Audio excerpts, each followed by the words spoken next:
Chelsea won. Sorry, Chelsea 3, Luton Town nil. Yes, people, welcome back to another match reaction. Chelsea get their first win of the Premier League season. And look, it's coming match day 3.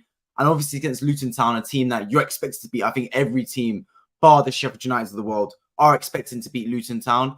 But it was still a good way to get it. I think it was a good fixture for Chelsea to have. Look, we know it hasn't been the best start for Pochettino. He would have hoped to at least have beaten West Ham, for example. I thought they played decent performance, but obviously West Ham were the better team overall. But to get the 3 points there, I think it's exactly what they needed, man. Clean sheet as well, 3 goals. Sterling was pivotal. Your striker Jackson got off the mark with a goal as well. I think Pochettino will be quietly very happy with what happened today at Chelsea. Obviously, it wasn't free-flowing throughout. Obviously, at times, Luton were decent. I thought Luton actually grew into the game. I thought they started a little bit nervous, to be fair, Luton Town. But that's to be expected. It's their first big game in the Premier League, of course. They played Brighton 2 weeks ago, but to play Chelsea, one of the big teams in the Premier League. And you're going to bound to be a little bit nervous, but they grew into the game, Luton Town. And arguably for me, when Chelsea got their second goal, it really knocked the stuffing out of Luton, because before then, they had a little bit of a spell in the second half where Luton were actually starting to cook. They were doing very well, getting the ball into key players like Carlton Morris and playing off him. And they were doing very well in that respect and getting a few chances. But, like, for example, Giles at left back, I thought was whipping in some brilliant crosses. But Chelsea scored to make it 2-0, and that knocked the stuffing out of them. And I think at that point, it was basically game over. Obviously, Nick Jackson scored the third goal for Chelsea to win 3-0. That's a brilliant goal for him, by the way. Look, the goal itself, obviously, is a tap-in. But for strikers, they don't care how they score the goal. They just want to get goals, because goals breed goals. Do you get what I mean? It's like an exponential effect. You talk about the chicken and the egg. Goals get you goals as a striker. The more goals you score, the more confident you become to score more goals. So for Chelsea, for the Chelsea number 9, Jackson, obviously Chelsea haven't had the best times with their strikers. I don't think Chelsea have had a proper good striker. Let's be honest. I'd say since Didier Drogba, to be honest. I know at times I've had different players that have come and done the job. I know Samuel Eto'o did a job at some point for Chelsea. But I can remember the time when Chelsea had a proper, really good number 9 striker, because they always seem to lack them. They do well without a striker. I mean, they've won Premier Leagues without Didier Drogba since he's left, of course. But Chelsea always seem to lack that real proper striker, man. And obviously, I don't believe Nick Jackson will become that top-tier striker that Drogba ever was for Chelsea. But one thing he does provide Chelsea is he provides them presence. He provides them the ability to link up play. I think his link up play is actually very good. A couple of neat turns, nice flicks and tricks in and around the penalty area. And he scored today. And you saw the way he celebrated after he scored, man. That's a massive, massive goal for him. Because when you're a striker, especially coming to a brand new club, least of all, a big football club like Chelsea, you don't want to go on a drought at the start of the season. You don't want to go 4, 5, 6 games out of goal. And then the Twitter nerds start talking about 007. And the pundits start talking about, oh, when's he going to start scoring? Is he the answer for Chelsea up front? They spent £1 billion. They haven't signed a striker. You don't want to hear all that negative talk. So just scoring a goal, it just lifts a massive, massive weight off your shoulders for Nick Jackson. And now, hopefully for him, it's more to come. And he's also got to thank Raheem Sterling. I titled this video, Raheem Sterling, 2 goals, 1 assist. He was absolutely pivotal today, Raheem Sterling, man. I thought Chelsea's formation to start the game was fairly negative, to be fair. Now, obviously, Enzo Fernandez, Conor Gallagher, and Moises Caicedo in the midfield. Those 3, I would say, by trade, are more defensive midfielders than attacking midfielders. I think out of the 3 of them, Gallagher's probably the most offensive, but even he would be classed as a box-to-box midfielder rather than a straight-up attacking midfielder. You're pairing up that with a back 5 with Malo Gusto and Ben Chilwell, the fullbacks. So the only real attackers are Raheem Sterling and Nick Jackson. I'm thinking, look, against Luton Town, you got to play a bit more offensive than that. But I'm hearing the injuries that are involved with Chelsea, the likes of Mikhailo Mudryk on the bench, etc. So Pochettino is basically doing what he's dealt with. But to spend £1 billion and have a bench like that, it does worry me a little bit for Chelsea. Look, they scored their goal, and I believe that they were worth their lead in the first half for an absolute fact. I think Luton Town took a long time to get going. I don't really blame them. Obviously, it's a new season for them, a new competition. They haven't been in the Premier League for God knows how long. I think the last time they played in the top flight was when it was Division 1 before the breakaway to the Premier League. So I understand Luton had a little bit of nerves. At that point, Chelsea really need to capitalise on that. They got their goal, obviously, through Raheem Sterling. What's a fantastic goal, by the way. Sterling against West Ham as well was absolutely fantastic. Did not deserve to be on a losing side. And again today, picks up the ball and is direct. How many times do I talk about wingers need to be direct on the football? When you're a winger, you're the one player that's got the license to take on players. You need to get that ball and just run at opposition. And you saw the Luton Town players, like, no disrespect to them whatsoever, but they are championship players that have come up to the Premier League. They're going to take some time to adapt to the flow of the Premier League, because they would not have faced a Raheem Sterling type player in the championship. no doubt about it. So a little bit quick feet, shifting. You could tell Luton players did not want to give away a penalty whatsoever. And he had a lot of patience and composure and an ice-cold finish to slot it into the bottom corner. Brilliant goal for Chelsea. And look, Chelsea's been a team that going into last season was struggling to really get goals. That was their biggest problem for me with Chelsea. Yes, I thought their play in the middle third were good. I saw a lot of games last season for Chelsea where in between the boxes, the play was really decent, but they just struggled to defend and they struggled to put the ball in the back of net. So to be able to get a clean sheet today and get 3 goals, that'll give Chelsea the world of confidence and Pochettino as well. I understand it's Luton Town, but still, a Premier League game is a Premier League game. Doesn't matter if you beat Man City or beat Luton. You're getting 3 points. That's how it works. And look, I think this fixture was very friendly for Chelsea to come at this time because the worst possible thing for Pochettino would have been to obviously draw to Liverpool first game. Not the end of the world because Liverpool's still a decent side. Lose to West Ham away. A little bit of murmurs going about. Chelsea yet to win. Spent around £1 billion. The worst thing then would be to follow that up with a game against Arsenal or United or City. Do you get what I mean? You had a nice friendly fixture against Luton Town. I remember a couple of seasons ago when Arsenal played, I believe it was Man City and Chelsea and Brentford and lost their opening 3 games, Arsenal. Then they had Norwich in that 4th game. And then there was a lot of pressure heaping on Arteta and the players. And then Arsenal managed to beat Norwich. And then from then, the season started to kick on and they almost made Champions League football. It's a season where the all or nothing documentary was going on. Something similar could happen here for Chelsea. Obviously, not the best results in your opening 2 games. Only 1 point out of 6. You get a friendly fixture against newly promoted Luton. You get a nice 3-0 win. A couple players on the score sheet. Sterling gets involved. Jackson gets off the mark. Clean sheet to add some confidence with the defense as well. Then from there, you can use that as a springboard to really kickstart your season. So I've made this point about Chelsea multiple times, right? Chelsea, for me, are a wild card. They're the ace up the sleeve. They're the joker in the pack. You don't know what to expect because Chelsea last season were terrible, absolutely terrible. But that's a one-off season. Even like the most pessimistic of Chelsea fans cannot expect them to finish that low this season. But it's how high do they jump? Do they completely jump up into top 4, top 5? Do they have a little jump up into the top 8, top 9? I'm not too sure right now. They've spent so much money. There's quality players there. Caicedo, Enzo Fernandez, Thiago Silva, Raheem Sterling. I have no doubt whatsoever about the quality of these type of players. But is it going to gel? That's been my question because you can splash as much money as you want. Chemistry, coherence, tactics, formations, intensity. That's the real question about these players. Are they looking like mercenaries or do they actually want to play for the badge and win for Chelsea? That is the real question mark for me right now. I never want to question any player's character or any player's willingness to win for the team. But at the same time, right, you got to understand that when you're given an awful lot of money, money can get to your head. When Moises Caicedo, a player that came from Ecuador, how long, 2-3 years ago, for a transfer fee that no one had heard of him, to then go for 120 million, that's money to your head. And he's got to have the right people around him. And look, Chelsea played a very bold strategy. Todd Bowley's come. He's come with his checkbook. He's spending the money. He's dishing out the checks to everyone. Is it going to pay off? I'm not too sure. But this win against Luton could be that springboard for Chelsea. It could be that win they needed. That little bit of just that momentum they need to kick on into the season because this could be a very good season for Chelsea. I predicted them to finish 5th this season. I think it's optimistic given where they finished last year. But I've got a lot of faith. I think Pochettino's a very good manager. When he finds his best 11, I think they're really going to start to click because these first few games, I don't believe that the team Pochettino selected is one that I would choose. But obviously the man knows better than me. Who am I to question Pochettino? But one thing about Pochettino that he's proved at his time in Tottenham is that the man can coach. He's a really good man-to-man manager. He's not a manager that needs a checkbook. So it really surprised me actually when Chelsea went for Pochettino, given that Todd Bowley's a checkbook manager, checkbook owner. He's willing to give the players money. So surely you correlate that with a checkbook manager, the likes of Mourinho's, etc., the Contes.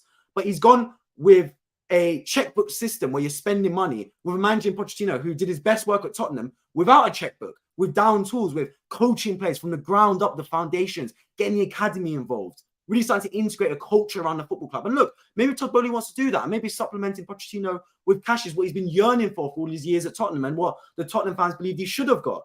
It could work. I'm not too sure right now. But one thing I will say is these 3 points are massive.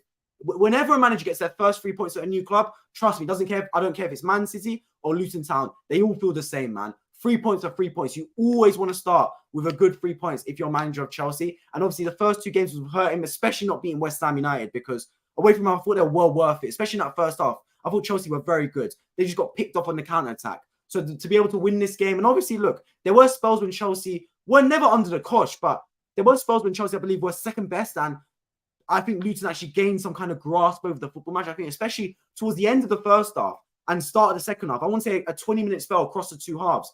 Luton were actually looking good. They were starting to get involved with the play. I thought they were starting to move forward. They're getting Harry Giles involved. They're getting their right back involved. They're getting Carlton Morris up with the football. Ross Barkley was starting to pull the strings a little bit in there. And they were starting to dictate some play. And obviously for Chelsea, right, they knew that the longer this game stayed 1-0, the chance Luton had to get back in the game. Look, stranger things have happened. Whenever a game's at 1-0, anything can happen in football. So it was a massive relief off their shoulders when they got it to 2-0, 3-0. Because before then, Luton were having chances, but also Chelsea were being very poor with decision-making. There was at one point when Ben Chilwell robbed the defender, right? He links up with Jackson, plays a brilliant roll pass back to Ben Chilwell. He's in front of the goal. Genuinely, he's center of the goal. And he's squaring it to Raheem Sterling, who's got a tough angle. He ends up getting intercepted and go out for a corner. And I'm sitting there absolutely bemused why Ben Chilwell hasn't shot there. It's not like he's at the corner of the box. The man's at the center of the box, basically on the penalty spot, and he's not shooting. I know it's on his right peg and he's naturally left-footed, but you must back yourself in that position to swing it, even if it is your left foot to divert it into the corner. So be it. You got to shoot from that angle, but he instead decides to roll it into Sterling, and lo and behold, the ball goes out for a corner. So little things from Chelsea is not quite clicking there. And had they have drawn this game or lost this game in another alternate universe, you could look back at those moments and go, something's not quite clicking at Chelsea. Look, for you to draw or lose to Luton Town, it's a bad look. It's a very bad look. Nothing against Luton Town, but everyone and their nan is expecting Luton Town to get relegated this season. I'm not out there when I say that. I'm not like Einstein creating some brand new theory about relativity when I say that I believe that Luton Town's going down. They're going to get relegated. I believe Luton Town and Sheffield United are goners, even this early in the season. So it's not a good look to get relegated to them. So it's not a good look to lose to a team like that. But the fact that we're able to get the 3 points, that's what matters. Look, for Pochettino, if you asked him, what do you want from this game? Number one, he would want a win. That's the number one. Get a win. Doesn't matter how it happens, just get a win. Number two, I think he would have wanted a clean sheet because he wants to obviously create that stability and that foundation with the back four and some trust going forward that they're going to be able to keep out some teams. Third, he would have liked some goals on the score sheet. He doesn't want to win a game 1-0, for example. And fourth, I think he would have liked Nick Jackson to score. And all four of those things happened. Plus, he would have said no injuries and stuff like that because of Chelsea's injury list already. And all those things happened. No injuries. Jackson got on the score sheet, clean sheet, got 3 goals, and they won the game. Perfect. Exactly what the doctor would have ordered for Pochettino. So, look, for Chelsea Football Club, enjoy today. Obviously, you played the first game of the weekend against Luton Town. Exactly what you needed. Got the 3 points. Stamford Bridge will be very happy with that one. And it's time now for them to progress. Let me know your thoughts in live chat, by the way, guys. I'd really do appreciate it. And everyone tuning in as well, make sure you subscribe. I've got 2 match reactions coming out tomorrow. Bournemouth versus Tottenham at the lunchtime kickoff. And then straight afterwards, Arsenal versus Fulham on the channel. So make sure you stay tuned for that. But yeah, progressive forward. Look, Chelsea Football Club, right? With the play they've brought in during the summer, I was expecting them to do much better to start the season. I'll be real with you guys, right?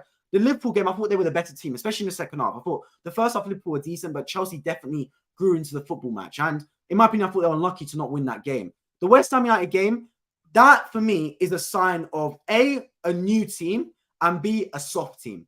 The way they lost to West Ham United was not a good look because that game against West Ham United for Chelsea, they were the better team, especially in that first half.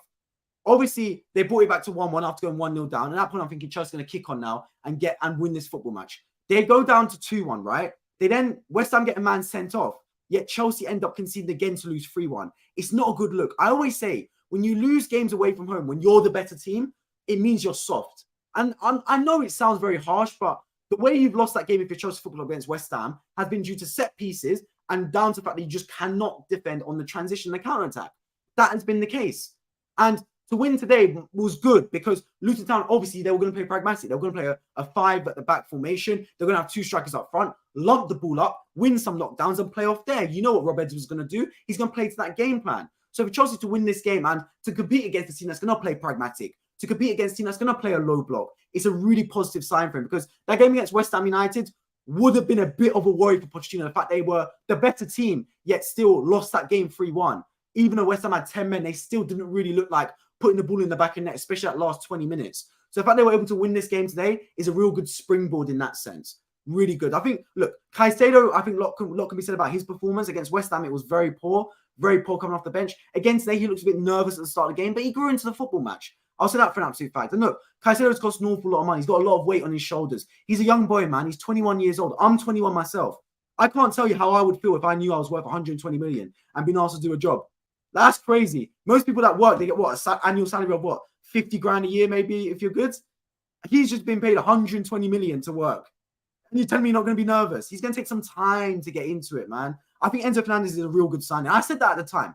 When Chelsea signed Enzo Fernandez, I have the video on my channels. I said, look, Enzo Fernandez, I think, is a really good footballer. And he is a box-to-box midfielder that very few players possess that type of attributes where they're good going forward but can equally defend and put a foot in. He was used more advanced today. It was actually surprised me. I thought a midfield three of Gallagher, Caicedo, and Fernandez would give Gallagher the kind of the free roam ability to drift forward and attack and link up with Sterling and Jackson. But if anything, it was Conor Gallagher and Moises Caicedo defending well, and then Enzo Fernandez being a link man to drift forward and attack. And Enzo Fernandez is a top player. I think he's got everything in his locker. And for 120 million, look, he might be an overpay. And of course, the fact Chelsea were willing to spend that much money on a Benfica player that had one good World Cup, you could say it's very risky. But one thing about Enzo Fernandez, right, and you can't take this away from him, is he's a fighter and he's a competitor. And you can't take away players like that. South American players always have that, man. The ability to just fight. And I don't mean fight in terms of start scrapping and punching players and being really aggressive in a negative sense. I mean it in a positive sense. A player that, no matter what's happening, they will fight for the badge. They'll fight for their team. And it's infectious.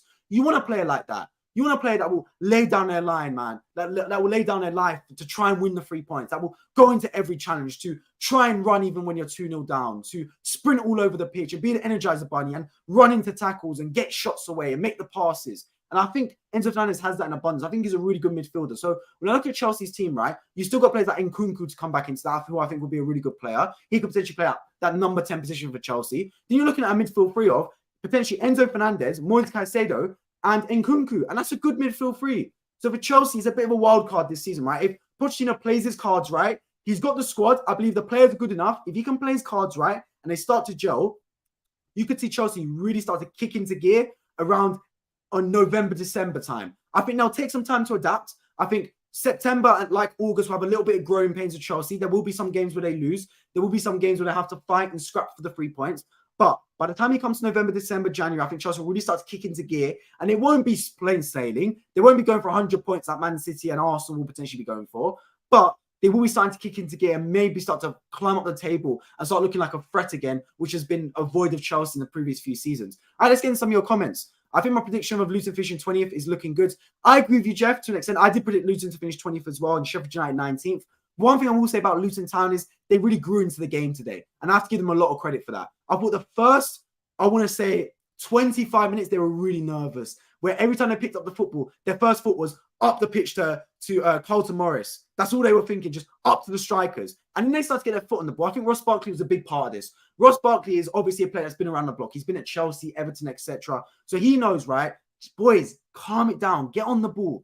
Because the main thing about football, right, is you want to play. You want to have the ball at your feet. No team wants to defend. I don't care if you're a defensive team. You don't actually want to defend. You just set up that way because it's pragmatic. And that's how Luton set up. The first 25, 30 minutes, I think they had 16% possession. It was all Chelsea. They were all over them like a rush.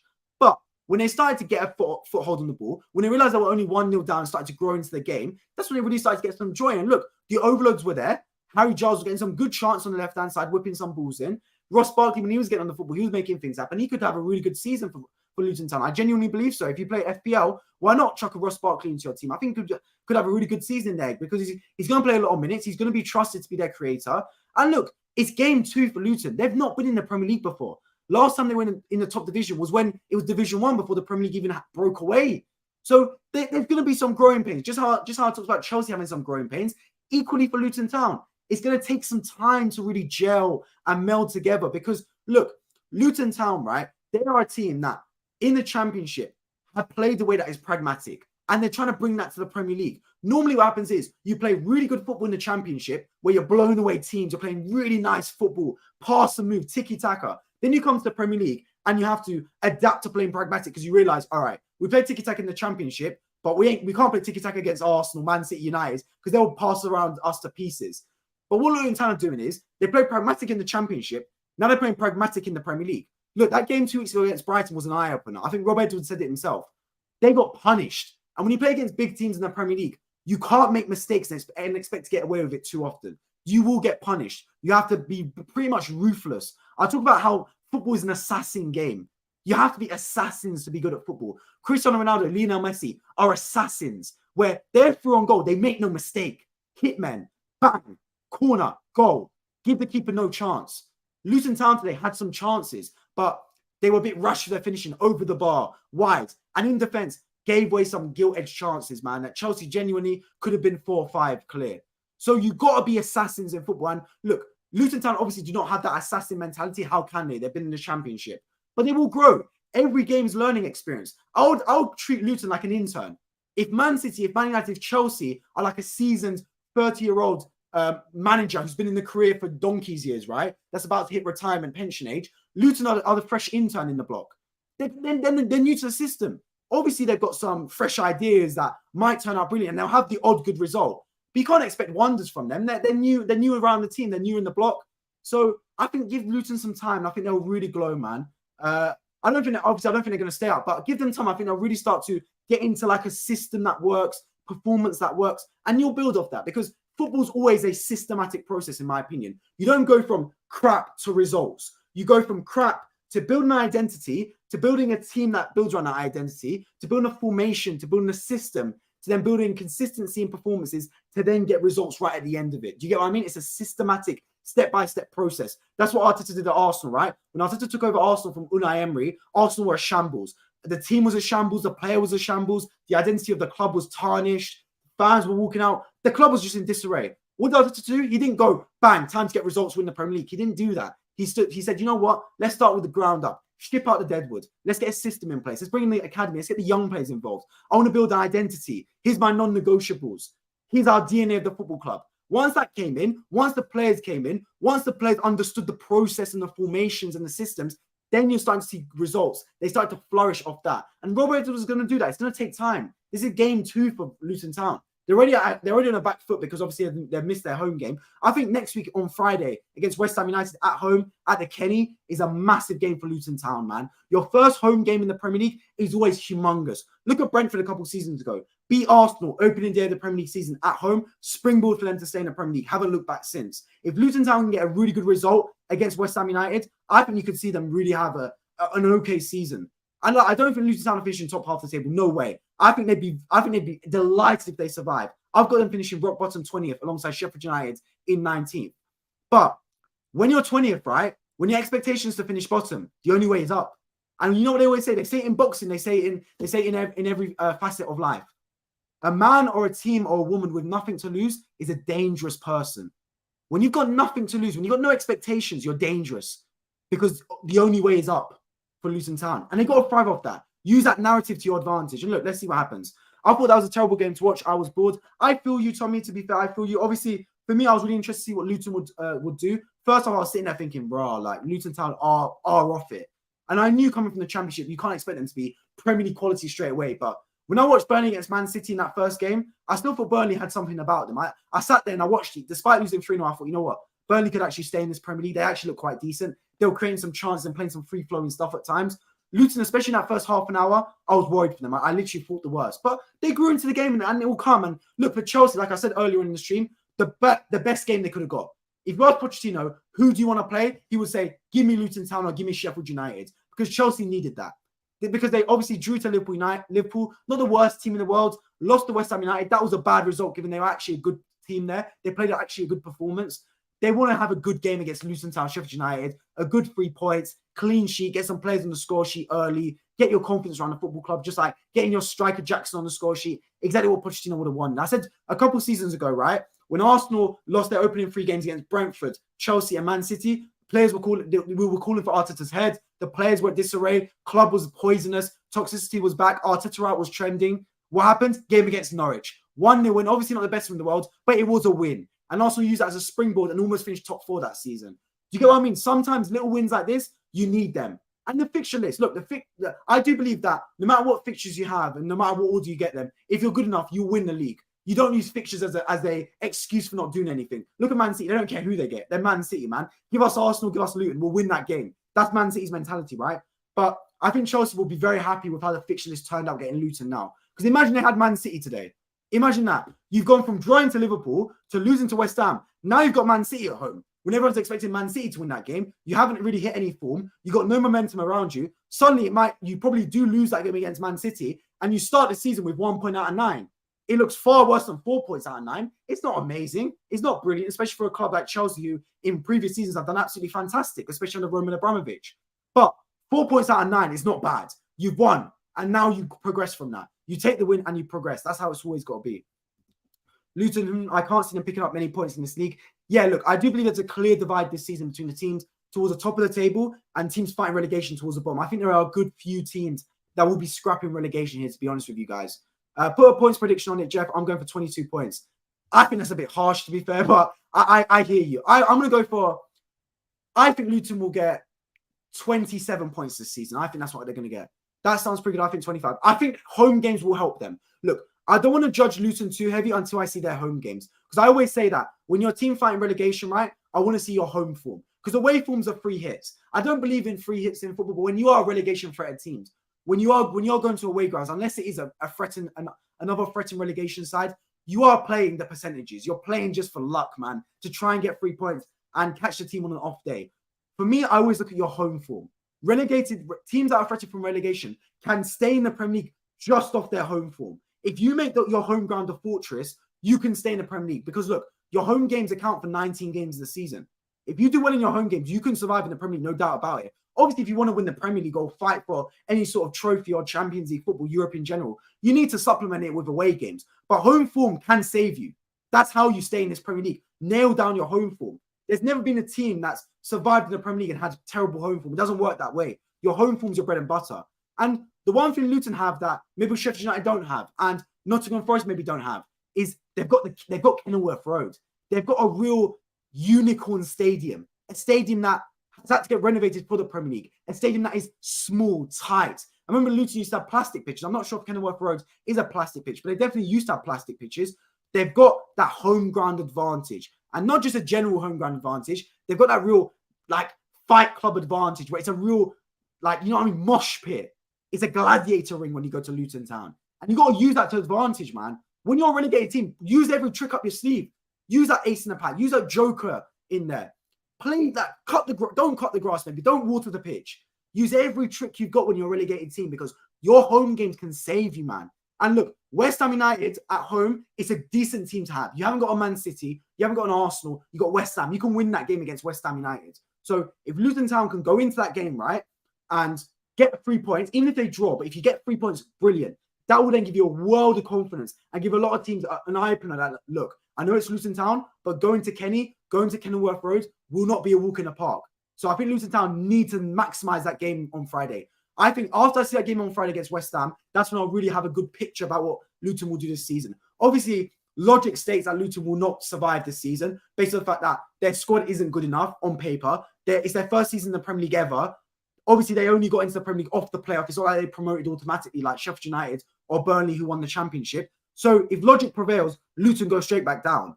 But football isn't about logic. Football is about performances on the pitch. And anything can happen. Leicester won the Premier League. It might be far-fetched, but anything can happen for Luton Town. So if they maximize their points at home, you never know. You never know indeed. That sounds pretty good, I think, 25. Yeah, I'm going 27 points for Luton. Bellingham scored his 81st minute to put Real Madrid up 1-0 on Celta Vigo. Bellingham's done fantastic, man. Doing bits at Madrid, 100%, Tommy. He's done absolutely fantastic. Iranzi, appreciate you joining the stream, my friend. Chelsea and the love hearts, yeah. Chelsea off to 3 points. They get off the mark this season. A good win as well against Luton Town. Really good win. I watched it. I think Chelsea, look, even going back to last season, I thought Chelsea in the middle third of the pitch have been really good. Under Graham Potter, under Frank Lampard, under obviously now with Mauricio Pochettino, the middle third, Chelsea have been really good. But what I really felt gave Chelsea away and what they really lacked was the ability to defend their own box really well and score in the other box. They were toothless tigers with a soft edge. And that's a really bad combination because whether you like it or not, football is won in the boxes. I know they say the midfield battle. I'm a huge advocate for the midfield battle. And Chelsea's midfield right now with Caicedo, Enzo Fernandez, and either Gallagher, or when he's back, maybe Nkunku, etc. Could be a really good midfield. But you need to put the ball in the back of the net and you need to defend well. Levi Colwill, I think, will take some time to grow. He was really good at Brighton last season, but in his first few games for Chelsea, he has been a little bit exposed. But look, you got to give the man time. It's brand new to this Chelsea setup and system. So I can't be too harsh on the man whatsoever. But he will take some time to grow and adapt. But I do think overall for Chelsea, right, it's growing pains. Everyone goes through it. It's growing pains for the team. It's growing pains for Mauricio Pochettino. Obviously, when you go into a new club, you want to get your win. And your first win is so important. I said it before. Whether you're playing Man City, you're playing Luton Town. A win is a win. And as a manager, your first win tastes so sweet. It just gets the ball rolling. It just gives you that confidence that something's gone right, something's clicking. When you're a striker, getting your first goal gives you the world of confidence. And like I said, at the start of the game, if you told Pochettino, look, you win this game 3-0, you get a clean sheet, obviously. Jackson gets on the score sheet. You have some good performers out there. And you win the game, he's taking that every day of the week. Shaking your hand, thank you very much. And he got exactly that, Pochettino. Now it's time to build upon that. I want to check out Chelsea's fixtures. Who have they got coming up? Because that could be very important.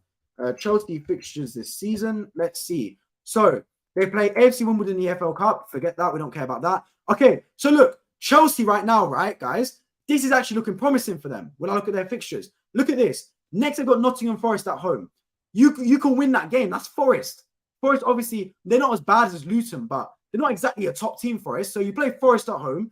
Then you play Bournemouth away, another winnable game. Then you got Aston Villa at home. Okay, that's a tougher game. You lost against Aston Villa last season, but it's still a home game. Then Fulham away, then Burnley away. So your next 5 games are winnable football matches before you then play Arsenal at home.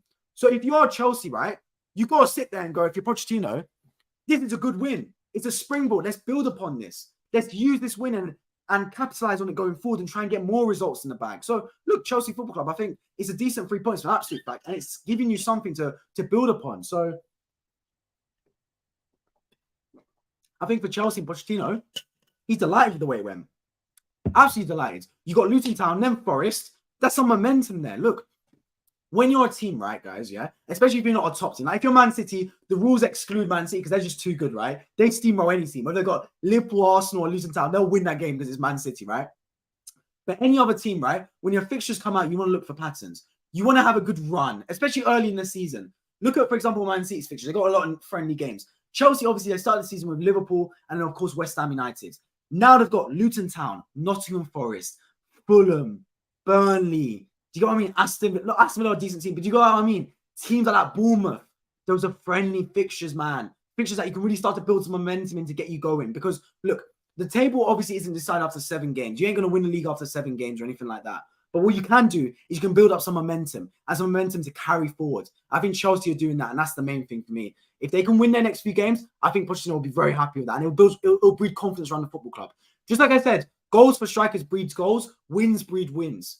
When you win, you end up winning again. When you make money, you make more money.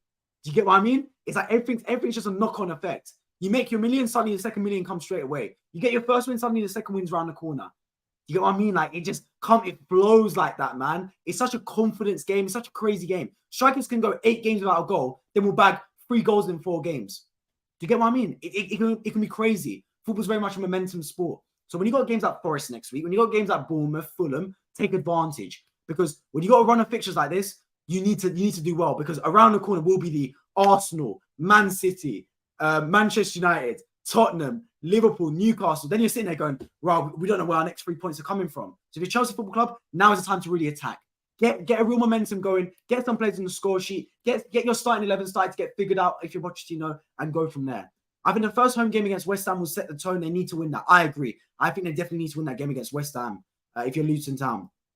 Should beat Forest at home, certainly. I agree, to be fair. I think they have to beat Forest at home. It's definitely a winnable game. Obviously, it's not as easy as Luton Town at home, but I still think if you're playing Forest, you should be winning that football match. Let's be real about it. Winnable, but I don't see Chelsea winning 5 games out of all those. Yeah, neither do I, because Chelsea have not shown consistency at all. This is their first Premier League win in how long? If going even back to last season. Chelsea don't win football matches generally. They haven't since Abramovich has left the football club. So do I expect them to win all 5 games? Absolutely not. But they're 5 winnable games. And that's the main thing. Because it's not like you're playing Man City, Newcastle, Arsenal. Because then you're sitting there going, oh, well, we're going to have to be top of our game to win these matches. And even then, we might not win. You're playing Forest, Bournemouth, Fulham. You get what I mean? Like you're sitting there going, if we don't win those games, we're beating ourselves up, really. It's ours to lose. So if you chose Football Club, go and attack those games and try and win as many as you can for sure. CLSS, appreciate you joining the stream, my friend. Hi, everyone. Sterling assist. He did. He assisted the 3rd goal for Nicolas Jackson. To be fair, it wasn't really like a brilliant assist. He just had the ball on the byline on the right-hand side and just whipped it across the box, hoped for the best, and Jackson got ahead of his man and diverted it into the goal. It was a tap-in, really. But yeah, still really good performance from Sterling. I thought last week against West Ham, he was fantastic as well. And again today, really good performance for Raheem Sterling. Got them off the mark with the goal as well, and really started to build on that. Because when you play for Chelsea, right, especially recently, Chelsea don't score a lot of goals. So when Chelsea scored that first goal, it's a massive weight lifted off their shoulders generally. I remember they had a patch last season, right? I think it was under Graham Potter and going into Frank Lampard as well, where Chelsea just were not scoring whatsoever. They just were not getting goals at all.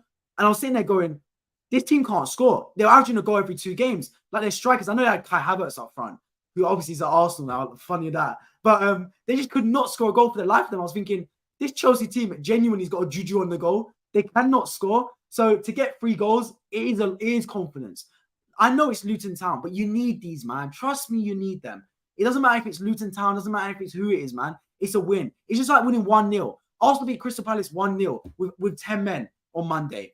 They don't care if they won 1-0 or 4-0. A win's a win. Just like today. Doesn't matter if you're beating Luton or beating Man City. Obviously, beating Man City is a lovely feeling, but you've won the game. 3 points are 3 points, man. You take them and you move, and that's what Chelsea are doing. Luton is everyone's easiest game, in my opinion. I do agree with that, to be fair. I can't doubt that. Sheffield United and Luton, easiest games. First 2 away games, 4-1 and 3-0 for Luton. Welcome to the Prem. Yeah, that's the baptism of fire, as they say, right, for Luton Town. Right, out the frying pan into the fire. Oh, so out, yeah, I think it's like that. But yeah, regardless, Luton Town, they're gonna grow. Life's never easy, right? Adversity is what it's about. There's like a quote that says, "There's no losses, only learning." And I feel like that's what it needs to be for Luton Town at this stage. Rob Edwards can't sit there to his players and go, "Yeah, Premier League season over." He's got to be honest with them and say, "Look, guys, this is our first season in the Premier League. Did we think it was going to be easy? Did you think going into the Premier League you're going to win your first 2 games? No. Obviously, we would not have wanted to lose our opening 2 games. But this is Premier League football. We've got a lot to learn, but the learning curve is steep. We've got to adapt quickly. It's a sink or swim league. And teams aren't going to be sitting there going, right, Luton Town on the weekend. Oh, yeah, that's a tough game. Don't want to go there. They're going to be sitting there going, I want to play Luton Town. And we've got to make it tough to play against Luton Town. And I think that's the biggest thing for Rob Edwards. He's got to make his team tough to play against. Newcastle United under Eddie Howe, not only were they getting results, they were a feared team. No one wanted to play Newcastle United because they were tough to play against. Aston Villa are tough to play against at times. Brentford and Brighton are tough to play against. Brentford and Brighton will not win the Premier League, but they will cause havoc for any team they play against because they're tough to play against. Do you get what I mean? Brentford got two wins out of 2 against Man City last season. Maximised 6 points out of 6. Not every team on planet Earth can say that. Very few can, in fact. So for Luton Town, they've got something very special there. They've got a very special fan base. They've got a very special stadium. They've got obviously a team that's not been in the Premier League before. Use that to your advantage. Obviously, it's a litmus test. You come into the season and it's absolutely terrible. But it's a bad start, but it's lessons. The worst losses you face in life will give you the most lessons. The more mistakes you make, the more lessons you learn. It's always got to be positive right now from Rob Edwards. There should be no negativity in this Luton Town dressing room at all. There should be no words of pessimism, only optimism. Guys, we lost 4-1. Guys, we lost 3-0. But look how many mistakes we made. Look how many lessons we can learn from this. We got ripped apart today. Good. I know we got ripped apart. It's not a good feeling, but learn from that. How did Chelsea score their goals? How did they rip us apart? For every goal you concede, that's a goal you can learn to defend against. Do you get what I mean? Like, there's always positive ways you can think about life. It's not always negative and doom and gloom, especially at this stage. You've just come to the Premier League.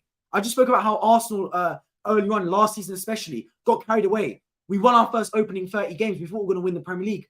It's a marathon, not a sprint. The game's not decided over 2 games. Luton got a long and hard enduring 38 games in this Premier League season. They're 2 down. They've lost 2, but they can build. This ain't kitchen sink time. This ain't time to tear up the dressing room. This is time to learn. It's time to learn your lessons, drink your medicine, and realize that, yes, it is going to be a tough league. Yes, we're not at the quality of the other teams around us. Yes, everyone's expecting us to go down, but learn from it. Every game, what did we do wrong? Build from it. Cumulative games. Every single game, try and do a little bit better. Atomic Habits, just like the book on my shelf, right there. There we go, caught it. All about little gains, one by one, gain and gain and gain. And another book on my shelf right there, Shoe Dog. Those of you who haven't watched the Air Jordan film, by the way, fantastic film. In there, one of the philosophies of Nike, or Nike, as we say in England, right? Get the result. Don't care about the process, get the result. And I feel like Luton Town need to start doing that sometimes. I think Rob Edwards has embraced that. Rob Edwards has come out and said, I'm not here to play tiki-taka football. I'm not here to play inverted fullbacks, and have fluid interchanging strikers, and we're playing gegenpress like Klopp does, and players going to be bombing up and down the pitch, and they're going to play switching positions, and you're going to have free-flowing stuff, etc. Scrap all that, man. I'm playing 5 at the back, low block, and long ball direct football. That's how we're going to play football, baby. Do you get what I mean? That's what he's doing. And look, credit to him for doing that. Because I think that's what really brings life to football. You don't want every team to play like Man City, because Man City are just the best at it. Man City and Arsenal play that inverted fullback system, play that interchanging football side, and play that possession style football because they're good. They've got players that can do that. We don't want a league where every team plays the same system. You want a league where it's got diversity, because that's how it's always been growing up in the Premier League and in the First Division. Those of you older than me will remember teams like Wimbledon that used to do things like this. That will play very rough, aggressive football. In my days, you remember Stoke City like that. Long throw-ins with Rory Delap. That's what football's always been built upon, having different systems. It's not always, you don't just have the best team and everyone copies the best team. You play to your strengths. And you have different matchups. It's like rock, paper, scissors, right? Rock beats, scissors, but paper beats rock.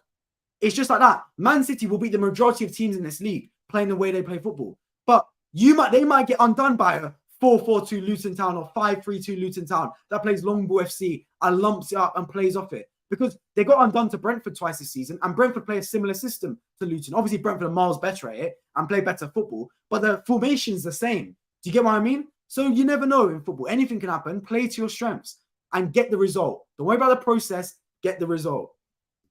Still, for Luton Town, these are games they wanted. 10 years ago, it was Ebbsfleet away. Exactly. Look, those fans have been on an absolute rollercoaster journey. They're in the Premier League. It's a fairy tale story for them. If they were smart, Luton Town, they should market the hell out of this season. There should be a DVD on the way. There should be a Netflix series, Amazon Prime series, Disney Plus series. I don't care. But if you're Luton Town, you should be marketing this right away. Get some kind of videos out. Obviously, your YouTube channel should be popping off right now with videos regarding this season, document this season, etc. Get the cash flow in, because how you really build is, I know football shouldn't be regarded as a business, but it is a business at the end of the day. You've got to really build the commercial side of your team. And I think teams like that really do lack that. I think the American incentive and the American influx into football, the likes of Wrexham, etc., has actually really shown the power of commercialization. We've got people that watch Wrexham from like Brazil, etc.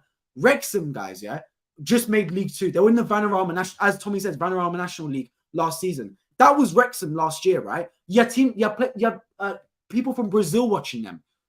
Why are you watching a team from the Vanarama Conference League? I would not watch a team from the First Division in Brazil, let alone their equivalent Vanarama Conference League. Do you get what I mean? So marketing and using your celebrity status to your benefit is so important. And Luton need to do this. Now, Luton do not have the celebrity like Ryan Reynolds. Luton do not have the celebrity like Michael B. Jordan. But they've got a story to tell. And you can always market a story. So if you're Luton Town, use this story to your benefit. Netflix series needs to be made. And if you haven't made it, get in touch with me, man, because I've given you guys a brilliant idea. You got to make a Netflix series off this season. You have to. Amazon Prime series, Netflix series, because then people will find and buy into the Luton Town story, and you'll get fans from there. And with new fans coming in, money comes in. You can build off that, man. You can build off that. Why is Manchester United the biggest club in England, despite the fact that Man City won more trophies than them recently? Because Manchester United have got the biggest fan base worldwide. Manchester United have got fans in every single continent on the planet. You can go to Africa, Asia, South America, North America. You will find more Manchester United fans than Man City fans. Same with Arsenal, same with Liverpool. Man City won more trophies recently, but Manchester United, Arsenal, Liverpool are bigger fan bases worldwide. They're more world-renowned teams. Luton Town, no matter how well they do, their fan base is tiny. It's literally like Luton City. But if you want to have big dreams and big aspirations, you need to build locally and build out from that. Ryan Reynolds understood that at Wrexham. Certain managers and chairmen are understanding that. Luton Town, you've got a story to tell it. Buy into that. That's just my thoughts behind it. Do stories like this happen in other leagues? Not so much. True, and look, the English, obviously, division it's like the old American model of, what's it called? The American dream, right? It's the English dream. They're starting at the bottom of the Vanarama National League and going all the way up to the top. It's that dream mentality they have. So look, I have the utmost respect for teams like Luton Town that buy into it. And look, teams have watched Luton Town come up to the Premier League from the national Vanarama National League and gone, maybe we can too. For example, #United. You never know what they can do. I believe they're in like the 7th division of English football, 7th division or something like that. Who knows? I don't think they're ever going to make the Premier League, but They could come up to the national leagues. They could come up to League Two at one point. And you're sitting there thinking anything can happen. Grassroots football is grassroots football for a reason. There is a world, there is a genuine route where you can sit down, and I could start a football team tomorrow and have a manager set in place, have players set in place. And I could sit down and there could be a map I could route out that could get us to the Premier League. The map is there. Obviously, it's a treacherous route, and the chance of making the Premier League for me setting up a grassroots team tomorrow is basically zero. But the route is there, the path is there. We're in Division 10 or whatever division you start in. We got to this division, up to this division, up to this division. The rankings go up and up and up. The stakes go up and up and up. And I love that about the English game. There is opportunity to go up and up and up. The pyramid scheme, in my opinion, yes, it's got flaws, but every scheme's got flaws. But I do believe I love this fairy tale story it can give you. The American dream, the English dream, the football dream, as they say. England has the greatest league in the world, 100% agree. Salah going to Saudi. Yes, I've heard about this. Mohamed Salah to Saudi. If I was Mohamed Salah, I'd do it. I can't lie, I'd do it if I'm Mohamed Salah. I'll tell you why, right? I've said this before. Liverpool are sinking. I'll be real with you guys. Liverpool fans, don't hate me. I called it from last season. You guys are sinking. Your time at the top is diminishing. I think if you signed Caicedo or Romeo Lavia, you could have salvaged it, but you're going to sink this season. I'll tell you why, right? Your players are getting older. The Robertsons, the Van Dijks, Trent obviously is still young, but these players have played already around for 5-6 years. It's not only physically tiring, it's mentally tiring as well. You're playing the same team, same formation, same system, same manager year after year after year, and you're not going to get results. Arsenal have overtaken you. Arsenal are the new Liverpool now. I'm sorry, it is what it is. Liverpool, for me, are going to take an awful lot of effort to get back up to title challenges. It's not happening. Your most optimistic fans, I've got a lot of Liverpool fans that are mates. And I know some of them even thought they're going to transfer the title again. Obviously, I laughed along and said, oh, okay. But I knew in my head they're crazy. Liverpool are falling off. And it's a sinking ship.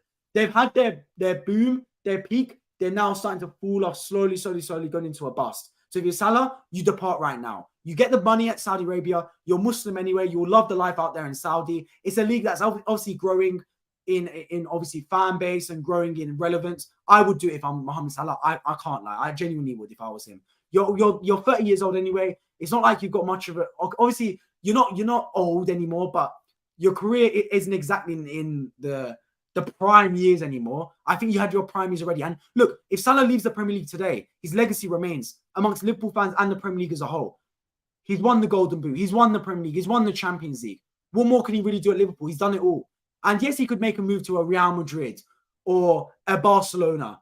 But those clubs haven't got A, the money to sign him. B, they don't want to sign him. Real Madrid want to sign Mbappe. They don't want to sign Mohamed Salah. Does he want to go PSG? No. So you're sitting there. You can either go to a second-rate team, stay at Liverpool, or get the money at Saudi Arabia, have a really nice life, really good money, bring your family over to a Muslim country. It just makes sense for me. So if I'm Mohamed Salah, I'm going to Saudi Arabia. 100% I am. You can say what you want to say. Logically, it just makes sense for me. It's not like it's a 25-year-old Salah. It's a 30-year-old Mohamed Salah. Do you get what I mean? Manchester United is the third biggest fan base worldwide after Real Madrid and Barcelona. Exactly, man. If Liverpool could get more than 100 million sell, I don't think they're getting 100 million, to be honest with you. But yeah, obviously, if Salah wants to move, that will make sense. Do you get what I mean? Like, he will try and push the move out. So it's all about what Liverpool said. Obviously, Jurgen Klopp is absolutely rattled, man. Jurgen Klopp has to get the prize for the manager can get rattled the easiest. It is so easy to rattle Jurgen Klopp. This man is not a poker player. He makes his feelings known all the time. Chelsea, he makes his feelings known. Oh, if I was able to spend that much money, it would be crazy and stuff like that. Then again, he's going, how was Saudi Arabia able to have their transfer window closed 20 days later than the rest of us? He's just always just rattled, man. When is Arteta ever this rattled? Never, bro. The man's calm and composed. Saudi Arabia got money. Okay, Gabriel's not going anywhere. He didn't go and say, oh, Saudi Arabia got all the money in the world. He just went, all right, we're not sending Gabriel. You want to send 170 million our way? He ain't going. What's Jurgen Klopp doing? He's just complaining. Saudi this, Saudi that. Bro, don't hate the player, hate the game, man. Saudi Arabia got money. You don't have money. Get your money up, bro. You're broke. Blame FSG. Don't blame Saudi Arabia. You're brokies. That's how it's got to be, man. Salah is Arabic. It makes sense he'd be huge there. Yeah, I'd make the move, man. 100%. I still haven't watched the Saudi Pro League game. Neither have I. But can you see his league getting in the top leagues? No, I don't think it can. But if Saudi Arabia get a Champions League spot, which has been talked about in 2025 potentially, which I think they will get a Champions League spot. Look, if Israel's in the Champions League, you can't tell me Saudi Arabia can't get into the Champions League. And if they do, then that means that club players are going to those clubs and still have a chance to play in the Champions League. And I think that's a massive incentive. I think if they get the Champions League positions, suddenly they're sitting there and going, you know what? We could go into the Champions League and we could really start to get involved there. And if a Saudi team does well in the Champions League, you never know. Then your league coefficient goes up. They go from 1 Champions League spots to 2 Champions League spots to 3 Champions League spots, and suddenly their relevance starts to grow. And look, this is uncharted territory. Obviously, there's brilliant players at the Saudi Arabian clubs. But what it feels like right now is, right, it's a bit of like an all-star thing where every club's got 7 average players and then 4 superstars. That's what it feels like. Like, you just sprinkled greatness. It's like every single team has got 1 super pick. Do you get what I mean? That's what it's like. Like, these Saudi Arabian teams have got 7, 8 average players, and every team's just got 3 superstars. They're just really good than the rest of the players. It's like average bums, then a superstar. You get what I mean? So anything can come. Look, Saudi Arabian teams against Saudi Arabian teams, it's relative to each other, how well you do. I want to see Saudi Arabian teams in the Champions League. If they can make the knockout rounds of the Champions League, suddenly you sit there and go, hang on a minute, these teams aren't that bad overall. But if logic prevails and they get into Champions League and get absolutely bopped out of the group stage, then you're sitting there going, all right, cool. It's still a joke league. Obviously, it's fun. You get your money, you get your payday, but you ain't exactly going to compete with the big boys. So who knows? I think when the Champions League gets when Champions League gets added to the Saudi Arabian League and they get Champions League spots, that's when I'll really start to have a look at, how good is Saudi Arabia actually? Like, can they really start to contend with the big boys? I watched Henderson's interview and was laughing at their answers, and Gerrard admitted, guys, it's all about money, nothing else. Yeah, man, is it? Like, come on, you're making the move for the money at the end of the day. That's what it is. It'd always been my dream to play for Al Hilal. Oh, come on, man. Bro, let's not joke right now. Just be completely honest about it. You're going for the money. Look, why is it in football, right? People get told off making moves about money. In any other line of work, people would move for money any day of the week. It's logical. If I was at, for example, McDonald's and KFC offered me £10 extra an hour, I'm moving to KFC. I don't care if we're rivals. So why is it in football, players just don't want to say they're moving for money? There's nothing against it. Say you're moving for money. Bro, you want to supply your family, you want to help your family, you want to help the rest of your cousins, you want to build something for your village back where you're from. Fine, I've no problem with that. Sadio Mane is moving to Saudi Arabia. He's helping his village in Senegal. I rate it 100%, man. Nothing against it at all. So I don't get why players sometimes make all this narrative about, I'm going for my career, I'm going for the performances, I'm going because I want to build a legacy for myself. Brother, you're going to the Saudi Arabian League, man. If you wanted a legacy, you'd stay in the Premier League. Do you get what I mean? So it's about money. Just don't hide it. The club with Sadio Mane and Ronaldo, Al Nassr, won their first game today after losing the first 2. Well, there we go, man. Al Nassr's back in full form.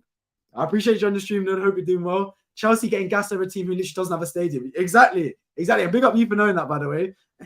But they'll be playing the next week anyway. And look, when Luton Town play at the Kenilworth Road, that's when this is going to be a real test for them, right? Because the thing about Kenilworth Road, right, is it's not a normal stadium. It is a gladiator ring. It is a mosh pit. And use that to your advantage. The Emirates Stadium, the Etihad, Tottenham Stadium, pristine stadiums, man. State-of-the-art, beautiful facilities. Then you've got the clubhouse, Kenilworth Road, a glorified Sunday League stadium. But use that to your advantage, man. When you're a team that's come up to the Premier League from the Championship, this ain't the time to start bringing out all the renovations and looking like a furnished team and having your beautiful aesthetic. Play to your advantage. Play pragmatic. It's like someone, right, that's got a limited company, has got all their patents, but they're not selling any products. It's all for vanity. You're not pragmatic. You're not productive. You got your limited company. Your logo looks clean. You got your brand new offices. But you're not making any money. You're going to go bankrupt very soon. So Luton Town doing the right thing. It's not. This ain't the time to come up to the Premier League and bang, new stadium, beautiful aesthetic stadium. It's a pleasure to play on. Everyone compliments how beautiful your stadium is. No, man, scratch that. This ain't the time for that. You want to make Luton Town the most rough, harshest place to go in the Premier League. Will you come out of that stadium thinking, oh my days, I've been running on boggy grass the whole time. My legs hurt. I've been smashed to pieces by the defenders. I've got bruises and bumps everywhere. That's what Luton Town need to have. They need to build that reputation. They need to build that sense of this is going to be a rough place to go. This is like the Compton of the Premier League. This is the Hackney of the Premier League in the olden days. Do you get what I mean? This is that type of atmosphere, that vibe, the ghetto, the trenches. Luton Town need to build that reputation, that aesthetic, and it will come. Who knows, man? Look, next week I think is a big game for Luton Town. If they can win that game against West Ham United, that's your springboard to build up upon. Just like I said today for Chelsea to win their first game of the season, to get this win. It's a springboard for them, equally for Luton Town. If they lose against West Ham next week, you got to be sitting there going, oh man, like this could be a very long season for them. And a lot of people, just like myself, will be justified in predicting Luton Town to finish rock bottom, 20th out of 20 in the Premier League. The day we wanted to grow the game is ball money, guys.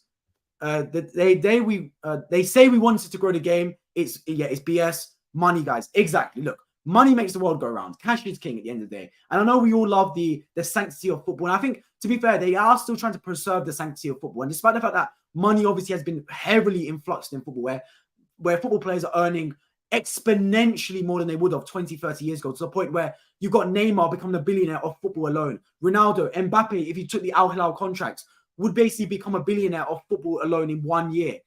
Football has become very money oriented, but the quality of football has still remained very high. So I have to give an awful lot of credit for that. But it's commercialization, like anything in life, where there's a quote that says, money is like rain. Sorry, money is like water. It will always rain. You just have to know where to stand. Money can be made from anything in life, from YouTube, from football, from selling stamps to being a caricaturist, for example. Money can be made from anywhere in life, right? It's just about making it and being in the right place at the right time.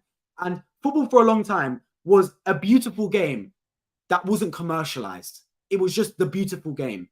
But they found a way to commercialize it and they're making money from it. And for me, I have no problem with that. As long as the quality of football remains the same, I have no problem with that. There's a brilliant film on Netflix that I watched that just got released on Netflix. It was out before, called The Founder, about Ray Kroc, the man that he didn't invent McDonald's, but he bought McDonald's and franchised McDonald's. He turned McDonald's from one really good store into a multi-franchise worldwide business. And similar things happening with football. Football got turned from a really good concept, a brilliant game, worldwide game, or the English game, right, into now a multi-billion-dollar company, franchise, whatever you want to call it, like sport, a brand. It's massive. The Premier League is massive. And I think I have no qualms with that happening. Obviously, Saudi trying to do a similar thing, and they're using money to get there, and it might be a vehicle to success. Who knows? Personally, I would only want to play for big clubs. Heritage. Ken is going to play for giant club Bayern Munich. Respect. Yeah, I agree with you 100%, man. 100%. I would if you ask me what would I want my career to be, I would want to play for Arsenal and Real Madrid. That's the two teams I'd love to play for. I'm an Arsenal fan, so I'd love to play for Arsenal, and I've always dreamed of playing for Real Madrid, because who doesn't dream of playing for Barcelona or Real Madrid, right? They are the pinnacles of the pinnacles. And for me, I've just always preferred Real Madrid to Barcelona. Just a personal sense. Equally, someone might go, if you're a Chelsea fan, you might go, I'd love to play for Chelsea and Barcelona. Everyone dreams of Barcelona or Real Madrid. Then you want to play for the teams you support as well. That will be it for me. When you're going to address the allegations, whose allegations? You talking about Ivan Toney's ones? DJ Smokey, whose allegations, my man? If it's Ivan Toney's allegations, I've addressed it before. But yeah, let me know who the allegations are. But yeah, if it's about me, nothing about me, man. I'd only want to play for money when I'm washed up. Later retirement for Saudi, fair enough. When I'm still young, like Neymar. Yeah, I agree. I think that's the career that any player would want to take, right? When you're at the top of your game, you're playing for trophies, you're playing for legacy. Once you realize you're not at the top of your game anymore, play for money. And there's nothing wrong with that. Genuinely, there's nothing wrong with that, right? That's why Mbappe not going to was it Al Hilal? I think Al Hilal was one that bid for Mbappe, right? I loved him not doing that move, because Mbappe understood that. Yes, he would become a billionaire basically overnight, but one thing he would not have then is the chance to become the greatest footballer of all time. Right now, Mbappe has a chance to become the greatest footballer of all time one day. Many will say it will never ever be Mbappe, it will always be Messi, but I think that's pessimistic thinking. I think it's pessimistic to believe that the GOAT will always be Messi. Yes, Messi will be very hard to displace as the greatest footballer of all time, in my opinion. He's done absolutely everything. But I would be pessimistic to think that there's not someone that in the future, not necessarily Mbappe, but someone in the world that can become the greatest footballer of all time one day. Because I'd like to think that could happen. I'd like to be optimistic in that sense, that in 20 years' time, we'd watch the greatest footballer of all time.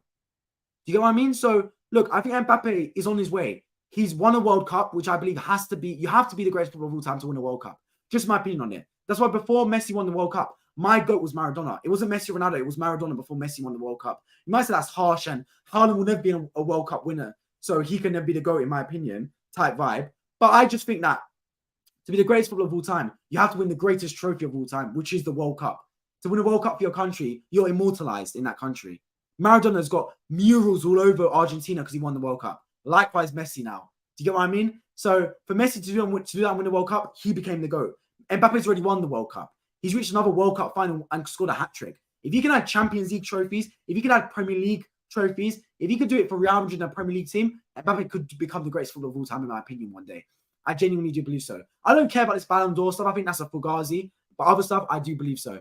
Jordy, appreciate you on stream, my friends. Hello, bro. What's up? Bruno Guimaraes is your profile picture. My man, bro. Bruno Guimaraes, one of my favorite players in the Premier League. And make sure you stay tuned because Sunday, I will be reviewing Newcastle versus Liverpool. I cannot wait for that game. In my opinion, the pick of the week. So Sunday evening, we'll be streaming. It'll be double header on Sunday, by the way, actually. Sheffield United versus Man City at the 2 p.m. kickoff. Then the 4:30 p.m. kickoff will be Newcastle versus Liverpool. So double header stream on Sunday. Double header stream tomorrow as well. Bournemouth versus Tottenham in the morning. And then Arsenal versus Fulham later on. I won't be doing the 5:30 p.m. kickoff games. I've got some things to do later in that day. But it will be double stream tomorrow and on Sunday as well. So football around this channel. So make sure you subscribe on my road to 5,000 if you enjoy that. I really do appreciate everyone that comes around and hangs around in the streams. I, of course, love to hear all your thoughts. And I appreciate you guys as well that drop your comments because I love reacting to them and responding to them.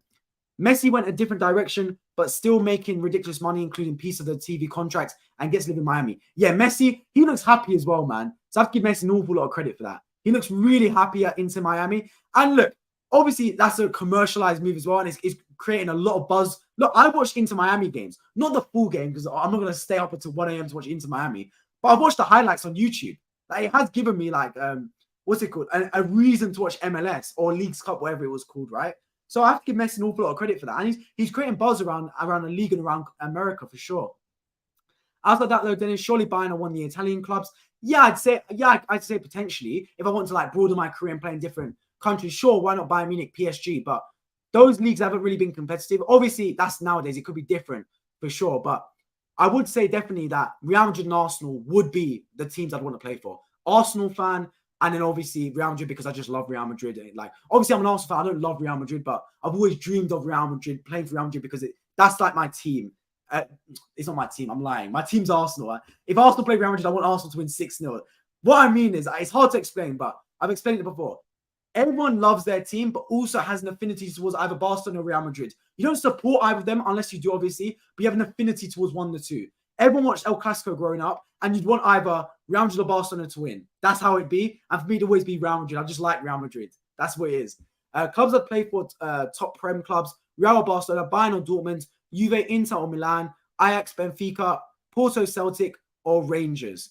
Perfect. Yeah, I mean, beautiful clubs, man. I love to play for Ajax. It's a really good one. Celtic or Rangers, I'd love to play for as well, man. I love to play in at Ibrox or Celtic Park, to play in just like a game of that atmosphere and that bite. I think I'd like to play for Galatasaray Fenerbahce as well. Obviously, I'm Turkish, so I'd say Galatasaray.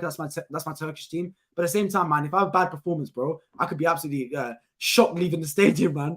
It's crazy. Outside Europe, Brazil, Argentine clubs like Flamengo, Boca Juniors, or River Plate, that's it. That's too dangerous for me, man. That's outside my jurisdiction, bro. When you're telling me, look, Turkey's bad enough, I am not going to South America and playing football.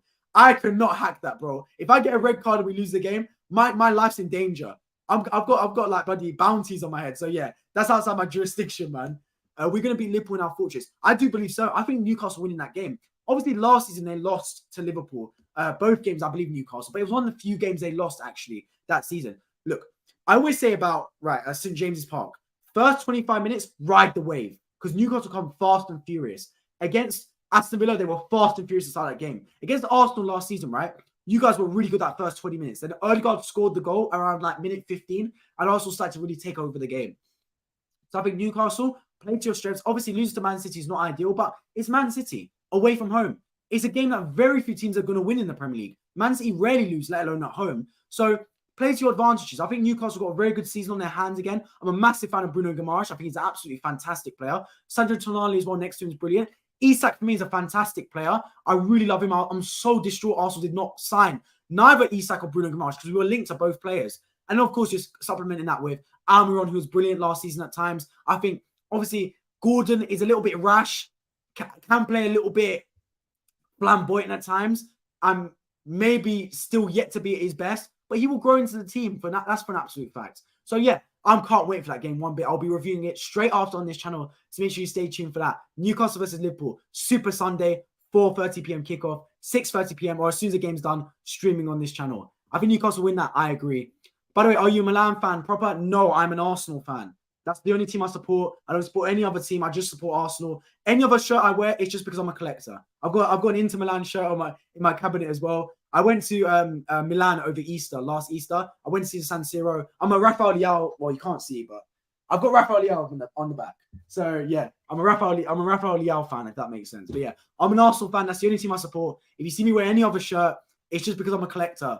I only support Arsenal. That's the only team I support. But I watch a lot of football. I watch a lot of teams, especially Premier League. So I've got good knowledge of Newcastle, Liverpool, Luton Town, I guess now. I guess I'll learn an awful lot about Luton Town this season. But yeah, I'm just an Arsenal fan. That's it. Arsenal fan and collective iconic shirts. Couldn't have said it better myself. Could not have said it better myself, Tommy. What shirt should I get next? That's a good question. I want to get a Saudi Arabian shirt, but what club should I get? My friends have been telling me get a Saudi Arabian shirt, but who should I get? Al Hilal? Should I get Al Nasser? Al Ittihad? I'm not too sure, but I think that's going to be next on the hit list. Oh, nice. Appreciate it. First time here on the channel. I appreciate that, my man. Good to know. I appreciate it. Of course, I hadn't seen you around before, so I did assume that, but I didn't want to make assumptions. But yeah, I really do appreciate you. I'm glad you're enjoying the content. Hope to see you around more often, Jordy. Joining the community here at Y Football. And if you're new around here as well, make sure you subscribe down below. We're road to 5,000 subscribers. And also consider becoming a channel member. It's the first link in the description, and you get access to exclusive videos only for channel members. And obviously it helps support this channel as well and help me to improve my setup. For example, I bought a channel light now. Hopefully I'm more like lighter. For example, channel light off, channel light on. You see the difference? There we go. That's the investment from this channel, man. So yeah, with all the investment I get from channel members and obviously some monetization, etc., helps me to grow this channel, put everything back into this setup. New mic as well.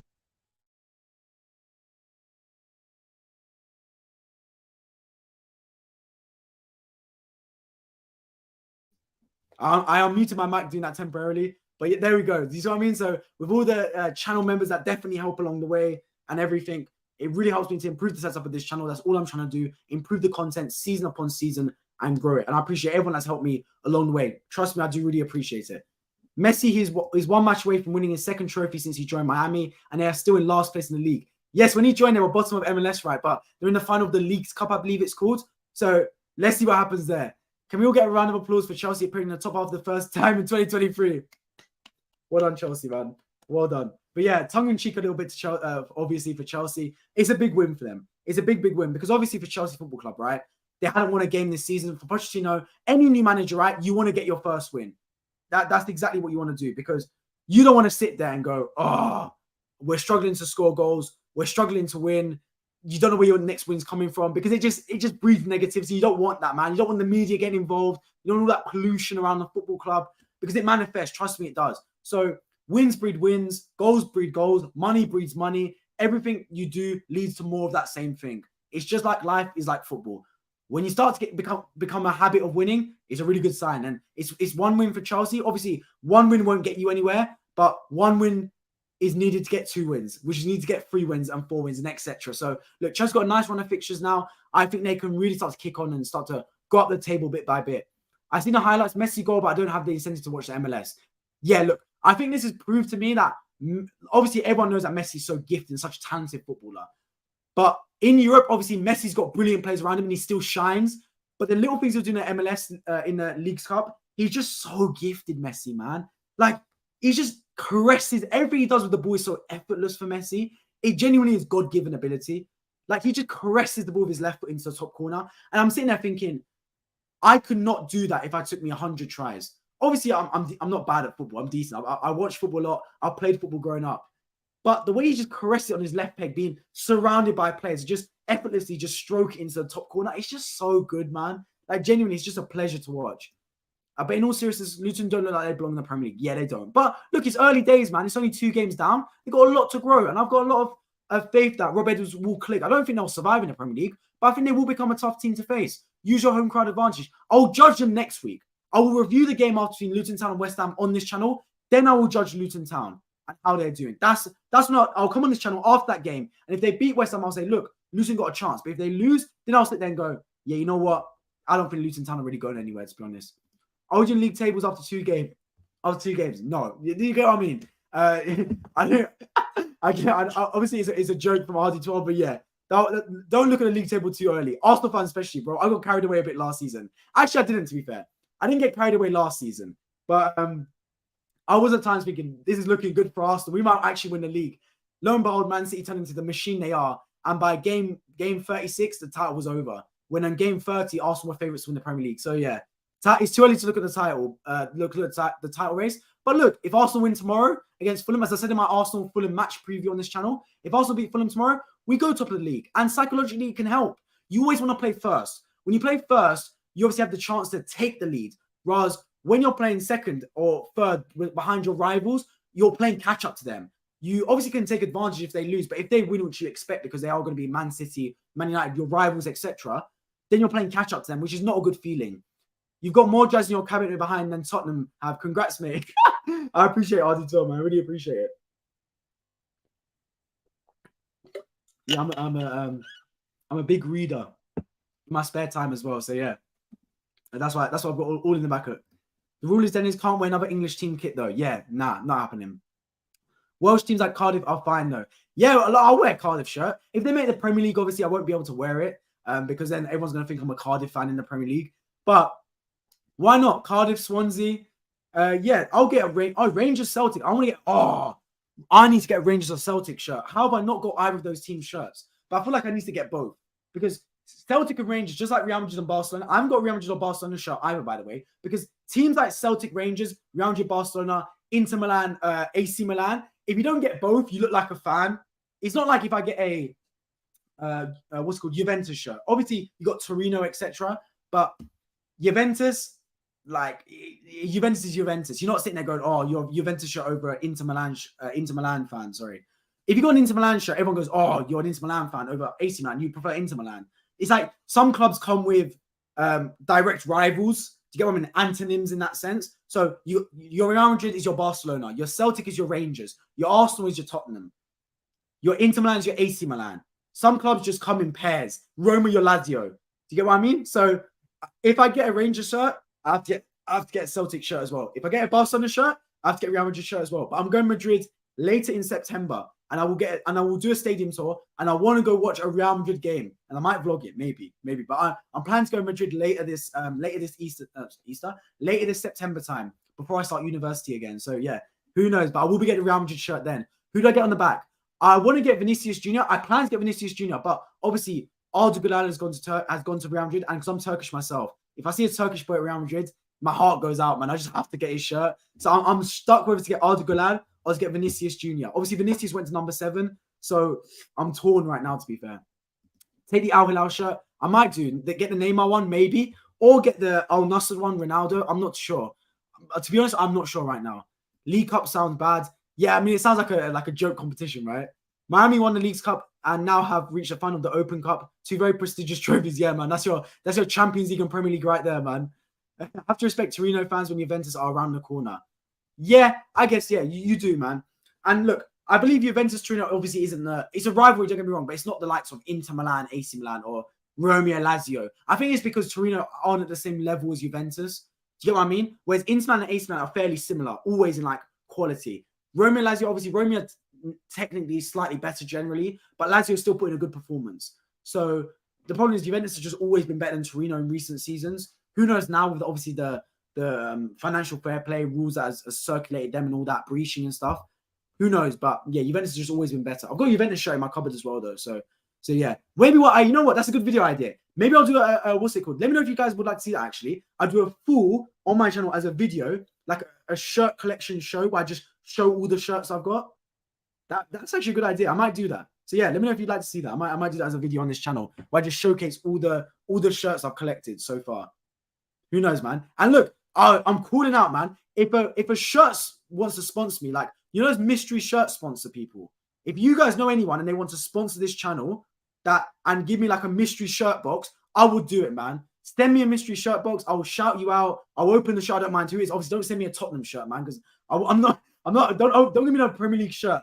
But send me a random shirt. I'll obviously, what's it called? I'll showcase a shirt on this channel. I'll provide an affiliate link, give you guys a discount. So yeah, any like mystery shirt sponsors or like pages or websites, I know there's loads out there. Sponsor me, man. I'm down, bro. Like I collect football shirts anyway. I've got a football fan base. You gotta sponsor me, man. I'll make it happen. Don't Lazio have the worst fans in Italy, or is it Roma?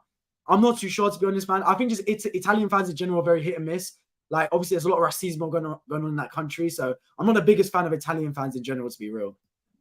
I watched a shirts collection show. Well, there we go, man. That's at least one viewer. So we'll build off that. Yeah, I'll definitely consider doing that.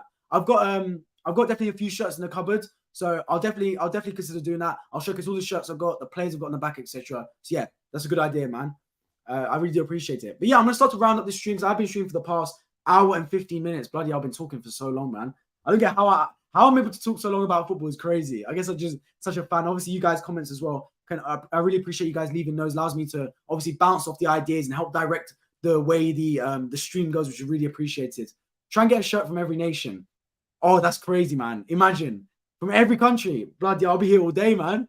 I'll try though. I definitely look. The thing about shirt collection, right, is you can always collect. Like, there's no end goal to it. There's always gonna be new releases that you could just keep getting. And yeah, it's obviously a passion of mine, and obviously it supplements this channel because I can wear different shirts in different videos. Like, obviously for Arsenal games, I wear my Arsenal shirt. But when I'm not watching, for example, Chelsea-Luton, I don't have a Chelsea shirt. I don't have a Luton shirt. What am I going to wear? I'm going to wear a T-shirt. I might as well wear AC Milan shirt. Obviously, it makes no sense because I'm reviewing Chelsea versus Luton. But who knows, man? Maybe an AC Milan fan joins the stream and goes, hey, that's the AC Milan shirt. So do you know what I mean? So yeah, it's just little things like that. Football talk is therapy. I agree. It is, man. Therapy for all of us. Start with the top leagues, biggest clubs from that league, etc. Yeah. And look, Real Madrid shirt incoming, Barcelona shirt incoming as well. Celtic Rangers, that's coming. I need to get them, man. Because when on my Instagram, I want to create like carousels of like me in the different football shirts. Like when I go on holiday, I'll wear different shirts from different like countries and clubs, etc. For example, if you say Israel, get a Maccabi Tel Aviv shirt. I don't think I'll get an Israel shirt, to be honest, but just because I'm not a fan of the country, really. Like, no offense if there's anyone from Israel, but yeah, just like the whole Palestine links there. Just obviously politics. I don't like indulging in politics, but yeah, I don't know if I'd do that. But who knows, man? Different countries, I'd get different shirts. That's for an absolute fact. And not UAE, Saudi Arabian shirt incoming. That's for an absolute fact. Bad example. Yeah, that's just politics, man, with Israel. Imagine, look, if I wear a Maccabi Tel Aviv shirt, man, yeah, you can't catch me lacking with that, because then it's just not a good look. Not a good look overall. But yeah, I appreciate everyone that's joined to the stream today. I'm going to start to round it up now. My next stream will be tomorrow, so not too far away. Obviously, Friday is brilliant because we've got the rest of the weekend to review all the football matches. Starting with Bournemouth versus Tottenham, which will be a short stream because straight after I'll be watching Arsenal versus Fulham, which will be streamed after as well. And then on the Sunday, doubleheader, Sheffield United versus Man City. And then straight after that, the pick of the bunch, the Super Sunday, culminating in Newcastle United versus Liverpool from St. James's Park. We'll be reviewing that straight after on this channel as well. So make sure you hit the bell notification button so you never miss a future stream. And if my streams do not show up, it's purely because I've released too many videos in a set period that YouTube do not send notifications. So still check out the channel, because that's happened before where people said, oh, I didn't get you a notification for a particular stream or video. It's basically if you produce more than 3 videos in 24 hours, YouTube don't send notifications anymore, so they don't bombard your inbox or bombard your phone. So check it out. Like I said, I will be streaming after Bournemouth, Tottenham, Arsenal, Fulham, Sheffield United, Man City, and Newcastle, Liverpool. Those are your warnings. Those are 4 games I'll be streaming on this channel. Dennis, would you say Galatasaray is the biggest in Turkey? Yes, 100%. Fenerbahce second, Beşiktaş third, Trabzonspor fourth, Istanbul Başakşehir fifth. That's the order. Yes, exactly. Galatasaray, Fenerbahce, Beşiktaş. That is the order indeed. But it's close. It's not a million miles apart. That's what I would say. But yeah, to round this up, Chelsea beaten Luton Town 3-0 here today. Sterling got 2 goals and assists and was absolutely pivotal throughout. For Luton, another litmus test for them. Obviously, wasn't the greatest performance and not the greatest result either, but it's lessons learned. They're new to life in the Premier League, and their next game against West Ham at home at Kenilworth Road, the newly renovated Kenilworth Road, will be a big statement for them. Can they get a victory there and kickstart their season? But for Pochettino, he'll take the 3 points, he'll take the clean sheet, he'll take the 3 goals, and he'll love that Nicolas Jackson got on the score sheet. Otherwise, I appreciate everyone that's tuned into the stream. If you just tuned in right now, I want to hear all about my thoughts throughout. Make sure you scroll right back to the start of the stream so you can hear all about it. And if you are new around here, consider hitting that subscription button on my road to 5,000 subscribers. I react to basically every single televised Premier League football match, as well as Champions League matches as well, and other big competitions. So yeah, I appreciate everyone that's tuned into this video today. I hope you drop a like down just in case that's more people in the algorithm. I do hope you enjoyed, and I hope to catch you all in my next one. Take care.